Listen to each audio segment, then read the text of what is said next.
سفیر ہے یہ بدر منیر ہے یہ روشن دماغ ہے یہ روشن ضمیر ہے یہ ان کی وفائیں پیاری ان کی ادائیں پیاری ان کی صدائیں پیاری ان کی دعائیں پیاری۔ پتہ ہے ہماری شریعت نے مرنے کے بعد بھی کسی کی تعریف میں مبالغے کو برداشت نہیں کیا، حالانکہ مرنے والے کا اب کیا دنیا میں بیچارے کا لینا دینا، پھر بھی کہا اس کی بھی تعریف کرو تو اعتدال سے، جو چیز اس میں نہیں ہے وہ بیان مت کرو۔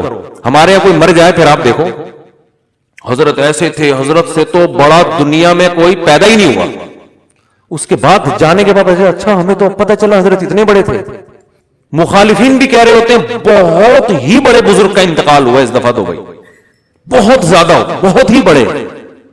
صحیح حدیث ہے، صحیح حدیث ہے، حدیث کے پورے الفاظ مجھے یاد نہیں ہے کہ میت سے پوچھا جاتا ہے بتا کیا واقعی تو ایسا تھا جو تیرے بارے میں لوگ یہ کہہ رہے ہیں، واقعی تو ایسا تھا؟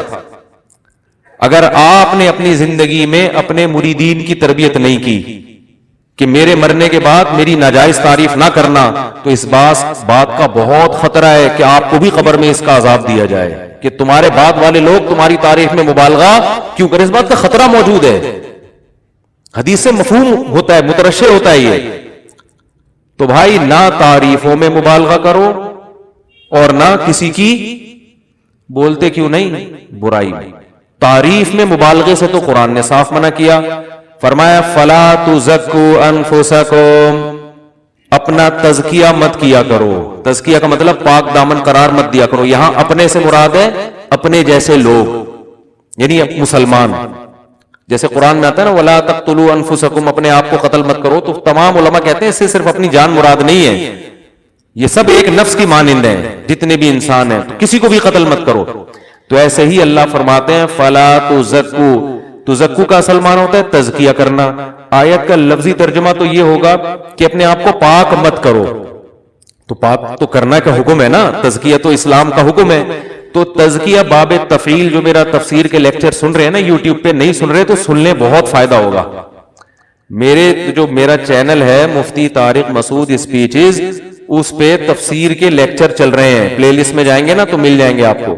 تو 1/69 یا 70 لیکچر میرا خیال ہے اپلوڈ ہو چکے ہیں، تو وہ پہلے لیکچر سے سننا شروع کریں، اس سے آپ کو قرآن انشاءاللہ خاندانی طریقے سے سمجھ میں آنا شروع ہو جائے گا۔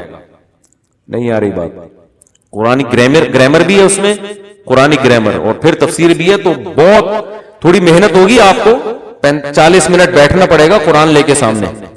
تو وہ ترتیب سے جب آپ وہ لیکچر سنیں گے نا، آپ کو بہت انشاءاللہ قرآن آپ کے لیے بہت آسان ہو جائے گا انشاءاللہ۔ جب نماز میں آپ قرآن پڑھیں گے، امام سے سنیں گے، یا تراویح میں قرآن سنیں گے، آپ کو عربی میں قرآن سمجھ میں آئے گا انشاءاللہ۔ تو وہ ایسا اس طرح کے لیکچر میں ریکارڈ کروا رہا ہوں۔ تو یہ جو اس میں یہ گرامر کی باتیں بھی بتاتا رہتا ہوں، یہ جو تزکیہ ہے نا باب تفعیل، یہ بعض مرتبہ کسی چیز کی طرف نسبت کرنے کے لیے بھی آتا ہے۔ جیسے کہتے ہیں نا کسی کی تکفیر مت کرو، تکفیر کا مطلب کفر کی طرف کسی کو منسوب نہ کرو، کافر مت قرار دو، کہتے ہیں نا تکفیر۔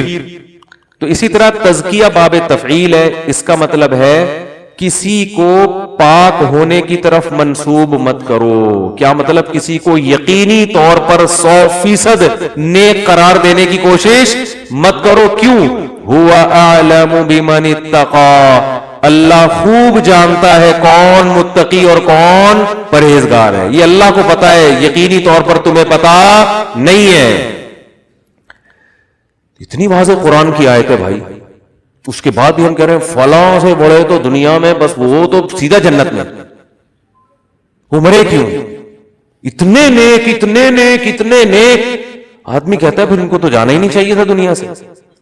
بس بولو بھائی، ہم اپنے گمان کے مطابق یہ خیال کرتے ہیں کہ بہت نیک تھے، ہماری رائے کے مطابق ہمارا خیال ہے کہ انشاءاللہ اللہ ان کی مغفرت کرے گا، اور یہ ان کے اوصاف تھے، یہ ان کی خاصیتیں تھیں جو واقعی تھیں، ان کو ہائی لائٹ کر دے انسان۔ یہ ٹھیک ہے، یہ تو صحابہ سے بھی، تابعین سے بھی ثابت، اسلاف سے بھی ثابت، اور قرآن نے اس سے منع نہیں کیا. لیکن یقینی طور پر کسی کی تعریف میں بہت زیادہ مبالغہ کرنا، یہ پھر اللہ پہ گویا ایک طرح سے اللہ اس کو اپنے اوپر الزام سمجھ رہے ہیں کہ مجھے نہیں پتا، تجھے مجھ سے بھی زیادہ پتا ہے. یہ گویا یہ انداز ہو گیا. کبھی اللہ کہہ رہے ہیں ہوا عالم، اللہ کو پتا ہے بھائی کون نیک ہے اور کون برا ہے. اور آگے اللہ نے فرمایا اللہ کو اتنا پتا ہے هُوَ أَعْلَمُ بِكُمْ إِذْ أَنْتُمْ أَجِنَّةٌ فِي بُطُونِ أُمَّهَاتِكُمْ، وہ تمہیں اس وقت سے جانتا ہے جب تم اپنی ماں کے پیٹ میں چھپے ہوئے تھے.